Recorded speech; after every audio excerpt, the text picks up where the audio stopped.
bonjour tout le monde. Bonjour. Regardez nos mines ravies, radieuses. On est heureux car on va assister à un événement formidable, une représentation d'un spectacle qui fait un carton dans le monde entier, spectacle français s'il vous plaît. Il s'agit de la fameuse comédie musicale Roméo et Juliette. Eh oui. Et vous allez tout connaître sur cette pièce artistique incroyable qui dure plus que 20 ans déjà. Oh oui. Et pour vous, on est allé interviewer cet après-midi les principaux artistes, les intervenants, ceux qui organisent tout ça et puis ceux qui font que ce spectacle a autant de succès. Vous saurez tout. Oui, on a joué également les rôles de petites souris dans les coulisses du théâtre et nos caméramans ont immortalisé ces moments privilégiés pour vous. Allez, venez.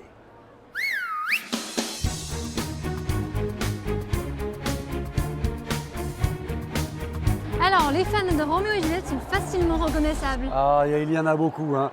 On va trouver des Montaigu et des Capulet. Allons-y. Regardez, tous les âges sont représentés. Oh, Roméo va adorer cette couleur.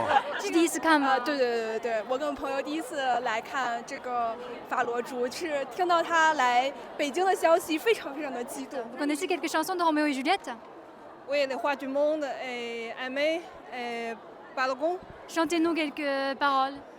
Aimer, c'est ce qu'il y a plus beau. Aimer, c'est monter si haut. Éplucher des ailes des oiseaux. Aimer, c'est ce qu'il y a plus beau. Bravo, bravo. Bon Roméo, je pense qu'il est temps de rejoindre nos places. Oui, absolument. Mais auparavant, on vous propose de regarder les interviews réalisées cet après-midi. Allez. Alors on a un vrai privilège à vous faire partager. C'est celui de se retrouver en compagnie des deux stars de cette comédie musicale, Voilà. Cécilia Cara et Damien Sargue. Merci d'être avec nous. Ça fait un grand plaisir de vous voir ici. Merci beaucoup, merci. Je crois que tu les connais déjà d'ailleurs, puisque la dernière fois qu'ils étaient en tournée, tu les avais Oui, interviewés. je vous ai rencontré en 2019, à Pékin aussi pour notre interview. Vous étiez dans une salle de maquillage. Vous m'avez dit que le public chinois était très enthousiaste, très chaleureux. Alors vous ressentez des changements auprès du public ou pas? Alors le changement va être qu'ils sont encore plus enthousiastes et encore plus chaleureux. Mais c'est vrai, hein. On a cette chance-là d'être le premier spectacle français à revenir ici en Chine. C'est une vraie chance. Et donc on le voit parce que là, on joue à guichet fermé, comme on dit. C'est un grand plaisir. Et au niveau de l'âge des spectateurs, vous avez senti une différence? Le public est peut-être plus large dans cette tranche? Moi, je peux juste comparer avec les années 2000, parce que je reviens Bah oui, depuis... bien sûr. ça fait 20 ans que je n'ai pas joué le spectacle, moi. Ouais. Donc, la dernière fois, c'était en 2003. Donc là, j'ai remis mon costume de Juliette. 20 ans après, j'ai retrouvé mon Roméo. Et je suis super ravie. Et en fait, pour moi, en tout cas, entre le public en France à cette époque-là et ici, le public est très familial. Vraiment, il y a tous les âges, des enfants jusqu'aux parents, grands-parents. En tout cas, je trouve ça très familial comme public. Toujours. Et je le trouve peut-être avec une tendance un peu plus jeune cette Là, année. Ouais. Alors, puisqu'on parle d'âge, moi je pense qu'il y a une question centrale que tout le monde se pose quand on n'a pas vu la comédie musicale. Le personnage de Roméo est censé avoir 19 ans, le personnage de Juliette est censé avoir environ 14 ans. Ça collait complètement à l'époque, en 2003. Maintenant, vous avez pris un petit peu d'âge, mais ça ne se voit absolument pas. Donc, il y a plusieurs choses d'abord. D'abord, quel est votre secret de jouvence? Parce qu'il y a un truc, vous prenez quoi pour avoir ce teint toujours aussi frais? Et puis, deuxièmement, ça a quand même dû être une grande interrogation au moment de repartir en tournée en comédie musicale. Est-ce que ça va le faire? Est-ce que ça va coller? Et je pense que vous avez les réponses à tout ça. Alors le secret, je sais pas, je pense que c'est l'amour, le fait de faire ce qu'on aime, c'est plein de choses. Hein. Les producteurs ont été facilement convaincus quand ils vous ont demandé d'y retourner, justement. Il y a une audition à nouveau. Est-ce que ça le fait? Est-ce que ça le fait Oui, pas? j'aimerais bien savoir qui a eu l'idée en premier, comment ça a Pour été le organisé. retour, en fait non, c'était fêter les 20 ans avec, avec nous. Donc au départ, c'était justement le désir de nous réunir pour cet Une nouvelle fois, anniversaire. Mais c'est vrai que personnellement, je suis revenu en 2007 la première fois pour faire la tournée de Roméo et Juliette. On avait commencé en Corée à l'époque. Et en 2007, ça allait, je me prenais pas trop la tête avec l'âge encore. Je me disais, ça va, ça le fait encore, il n'y a pas de souci. En 2018, déjà, là j'ai dit à Gérard, t'es sûr? Parce que là, j'ai pris de l'âge quand même, est-ce que ça va toujours le faire? Et on a toujours eu cette rigueur-là avec Gérard Presgurvic, le producteur, il faut que ce soit crédible. Si sur scène, ça ne devient plus crédible, il faut arrêter. Pour le moment, on croise les doigts, ça marche toujours, donc tant mieux. Hugo, Cécilia, quel est le sentiment de remettre les costumes de Juliette? Déjà, c'est très émouvant parce que j'ai grandi avec ce personnage. De 15 à 19 ans, j'ai été sur scène dans ce spectacle. J'ai beaucoup appris, c'était ma meilleure école, ma meilleure formation. Moi, je reviens 20 ans après, mais on a tous les deux 20 ans de plus, avec l'expérience qui va avec. On est parents tous les deux. On était très jeunes, on était très innocents, très purs à l'époque. Et il fallait travailler sur le côté personnage avec un caractère fort, qui allait se battre pour leur amour absolu jusqu'à la mort. Aujourd'hui, on arrive, on a l'expérience, on est plus mature. Maintenant, on va retrouver le travail, c'est de retrouver l'innocence, la fraîcheur, la candeur de ce premier amour, et c'est passionnant comme travail. Ouais. Il y a eu des changements au niveau de la mise en scène ou des modifications? Il y a eu un très beau changement, ouais. On a eu cette belle surprise pour nos retrouvailles. Pour nous deux, exactement. Il y avait une très belle chanson qui a été raccourcie. Et on nous a mis une scène de comédie qu'on n'avait pas avant. Donc c'est vraiment exclusif pour cette tournée en Chine. La scène du balcon, elle est un peu plus longue, développée un peu aussi. plus développée, et je sais qu'ils sont dans cet état d'esprit, dans l'équipe artistique, de développer le spectacle dans cette direction-là, de creuser plus les personnages, toujours dans l'adaptation, toujours dans l'évolution, toujours pour aller plus loin, pour développer. Donc c'est ça qui est intéressant pour nous. J'ai hâte de voir ça ce soir. Ouais, ça doit vous faire plaisir d'avoir justement introduit de la comédie, parce que vous êtes une championne, d'abord toute catégorie de comédie musicale. J'ai noté Roméo et Juliette, Grease, Bonnie and Clyde, Il était une fois Jodassin, Voca People, Jules Verne, le grand show des comédies musicales. Donc vous êtes la championne toute catégorie des comédies musicales. Mais en plus de ça, vous êtes comédienne, vous avez joué dans des téléfilms, au cinéma, au théâtre. Vous doublez également des voix des personnages. J'ai lu que vous aviez des rapports particuliers avec la Colombie, il y a une préparation d'albums, il y a des choses comme ça. Pourquoi la Colombie, on peut savoir? Avec plaisir. Non, en fait, j'adore la musique latine depuis que je suis toute petite. Voilà, c'est une musique qui me parle. Alors, je ne sais pas d'où ça vient, peut-être de mes origines espagnoles, du côté de ma grand-mère maternelle. Et la vie a fait que j'ai fait des rencontres, les bonnes rencontres qui m'ont permis de partir en Amérique latine et en Colombie, qui est un des berceaux de la musique latine, de la salsa, de la cumbia. J'ai rencontré des personnes incroyables, des directeurs musicaux, artistiques incroyables avec lesquels j'ai travaillé et avec qui j'ai écrit cet album qui s'appelle Paris-Bogota, et qui est un album franco-espagnol qui mélange des styles, le style latin. Il est sorti? Il est sorti il y a quelques mois. Merci, c'est vrai, j'ai un très beau visuel. Et vous, Damien, côté carrière personnelle? Toujours ensemble sur Comédie Musicale, oui. le grand show à Paris et dans toute la France en tournée. Dès qu'on rentre en France, on est sur cette repart tournée. Ouais. Encore, tous les deux. Et non, mais j'avais sorti ici il y a quelques années, en 2007 ou 2008. Bon, j'ai fait un seul album éponyme qui s'appelle Damien Ça, qu'on peut retrouver encore sur Spotify. Damien, d'autres projets? D'autres projets, d'autres comédies musicales qui arrivent, effectivement. Ouais, d'autres comédies musicales qui arrivent, mais pour l'instant, je ne peux pas trop en parler. Mais oui, des beaux projets, je suis très content. C'est une très belle année pour moi. Deux champions du monde, les rois du monde. Exactement. En tout cas, l'histoire continue sur Roméo et Juliette pour l'instant. Oui, exactement. Oui. Ouais. Là, on est là encore quelques mois. Merci pour cette gentille et formidable rencontre. Merci à vous, merci beaucoup. Voici un personnage très particulier. Elle est chinoise, elle est jeune, elle est belle et elle joue le rôle très important de la mort. Tout à fait, c'est la seule chinoise dans l'équipe. Alors, comme elle ne parle pas le français, tu vas l'interviewer en chinois et on vous traduira si vous ne comprenez pas. Bien sûr, allez. Bonjour. Hello, Jieying. Ni hao. 作为团队里唯一一名中国演员，有什么样的感受？首先很感谢导演和这次的制作方邀请我来参加这次的演出，然后也很感谢大家都很照顾我。就欢迎大家来到中国。我听说他们教了你一些法语是吗？啊，对。Bonjour, ça va, ça va et toi, comment ça va？ 哇，super！死神这个角色在这个剧里面有什么样的意义呢？对我来说，死神的话，它不单单就是字面上的一个结束的意义，它对我来说更多的是一个延续和重生。换一种方式来讲，它对我来说，它不是命运，它是命运的执行者，用他的方式去促使两个家族的融合，去促使整个维罗纳的一个爱的一个重生。确实是非常重要的一个角色。La mort c'est un rôle très important. Ah oui, c'est un rôle très important. Bruno, quel effet ça fait de maquiller une fille aussi belle et censée être morte? C'est la première fois. Quelle est la difficulté première?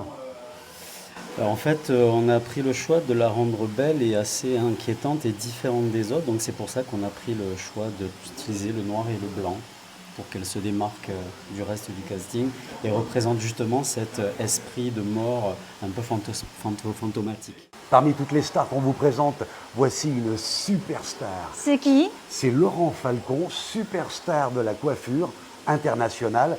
Pourquoi? Vous allez le savoir. Suivez-moi. Allez, viens. Voilà mon ami Laurent, Bonjour Laurent. Oh là là. le beau Laurent, le grand Laurent qui est en train de coiffer Juliette. Tout à fait. Je mets ma perruque. D'accord. Non, non. Quel est le personnage que vous incarnez dans la pièce? Benvolio, le cousin de Roméo. Le cousin de Un Roméo. rôle très important. Laurent, en quelques mots, pourquoi ce statut de superstar de la coiffure, des comédies musicales en particulier? Ça a commencé comment? Ça a commencé avec eux en 1999 où on a fait le démarrage en France. Et depuis, j'ai continué à suivre la troupe. Quel est le travail particulier? Qu'est-ce que ça veut dire une aventure comme ça? C'est une grande tournée? On laisse ses salons de coiffure, on laisse ses équipes. On laisse tout de l'autre côté et on vit un coup dans le sud, dans le nord, on bouge tout le temps, on change d'hôtel. La tournée, en gros, on fait une semaine par ville, ce qui fait quoi? C'est beaucoup d'allers-retours. Et puis toi qui vis en Chine depuis combien d'années déjà? 12, 13. 13 ans, donc c'est à nouveau merveilleux de se promener dans toute la Chine, quoi. Ça visite, ça fait voir tout. Moi j'ai une question sur Roméo et Juliette. Les coiffures ont beaucoup changé depuis 20 ans ou c'est le même?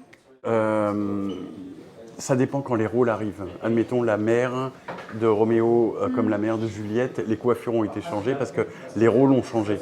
Ouais. Et qu'à la base, on fixait des coiffures sur un rôle. Et... selon l'acteur? Ouais. D'accord. Bon, merci beaucoup. Ouais, on vous dérange plus. Non. Laurent Falcon, bon spectacle. nous vous saluons. Emilia, viens avec moi.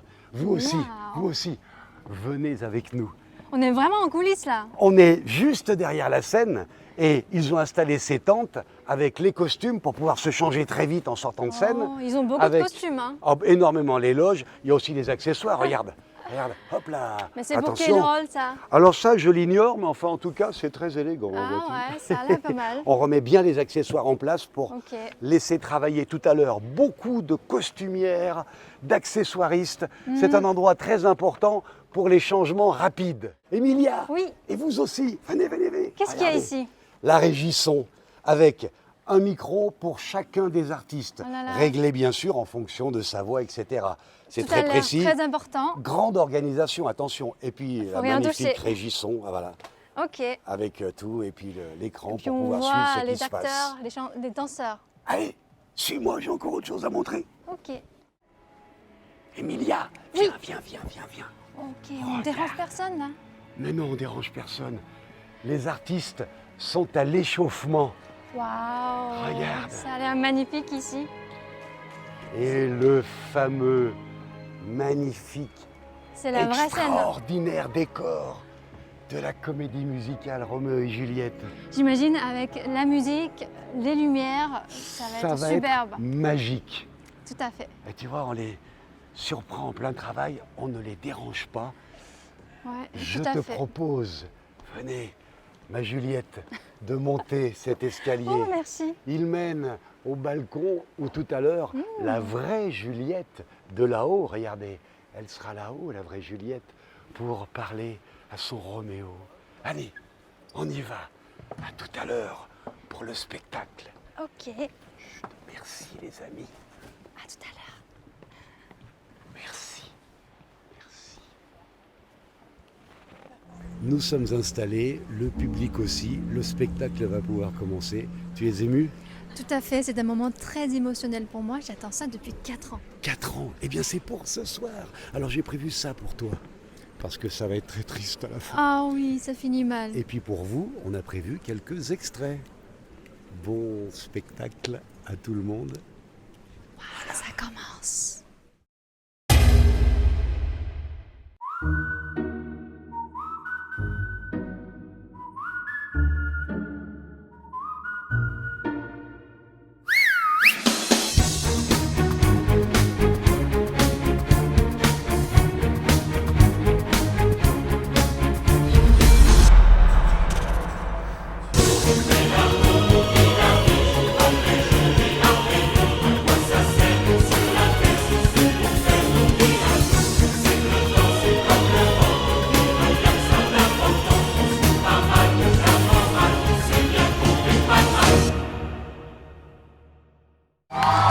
Et donc maintenant, c'est les rappels. Tous les acteurs et chanteurs vont faire une chanson ensemble. Voilà. Plusieurs même. Plusieurs. Voilà.